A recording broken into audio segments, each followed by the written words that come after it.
My name's Lisa Thompson. I am a level 3 teaching assistant at St Bede's. She comes in once a week for us as she's very much a part of CALL. She does lots of assessments with our children that we have any concerns with, sort of physical concerns, anything that we think's holding them back. She'll come in, assess the children, go through a bit of a programme.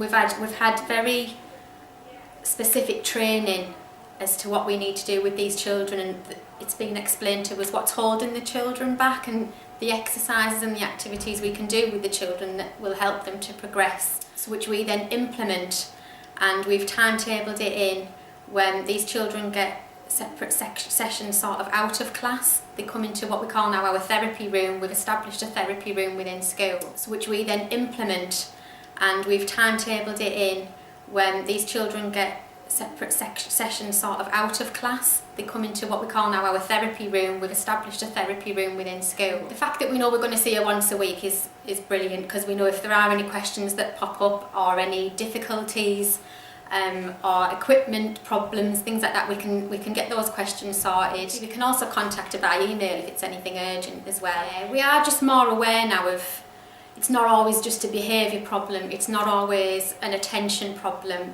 or a social problem. It can stem back to much further back, right, to development, and the fact that this child may not be able to hold a pencil properly or sit still on a carpet does have a deeper meaning to me now. I'm Dawn Purton and I'm a teaching assistant at St Bede's Catholic Academy, and if I have any trouble with any aspect of the smart circuit, or if there's something I've seen the children doing, I'm not quite sure on that particular movement or that particular activity, she's often there to either put me right, make sure that I'm encouraging them in the correct way, to move in the correct way, that the circuit is as it should be.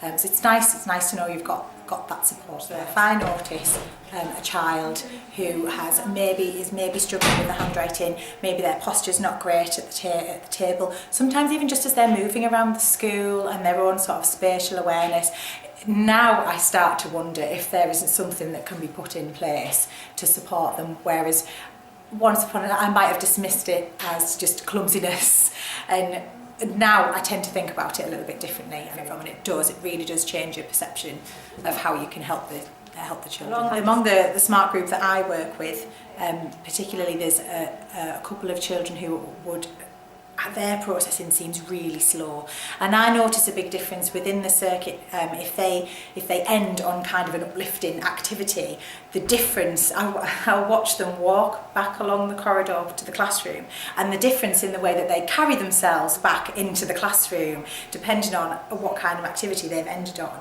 it makes a huge difference. You can see that they've gone back in ready to learn. Now you can tell they do look a lot more focused, and you can see their improvement going around the circuit itself. Things that they once did struggle with, the control and the bilateral movement, that initially that was a struggle, and now they're getting it much easier. Definitely from training session to now, I feel like I've learned a lot, which is where having a therapist around is really good, because the more you find out, the more questions you have, and you go into it that little bit deeper, and it's great to have Kate around, because I know that there's going to be someone there to answer those questions and to help me carry it forward.